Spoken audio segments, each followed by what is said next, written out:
Welcome to Sabidong Viral TV Quick Tutorials. I will give you an example why women live longer than men. One day, I decided to change my wife without cheating. So I took one of our sweetest picture on my phone. I want to have a new wife, so I want to swap the face of this beautiful lady that I just met in Google. Oh my God!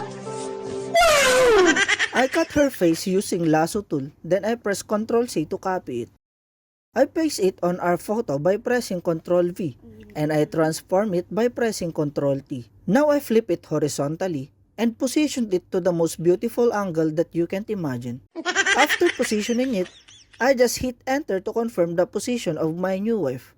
Then I made a duplicate of the original photo. Now I press and hold Ctrl key, then I click it to my new wife's face. While the copy of the original photo is selected, I go to select, modify, then click contract. Set contract to 5, then click OK. Now I press delete to remove the face of my old wife.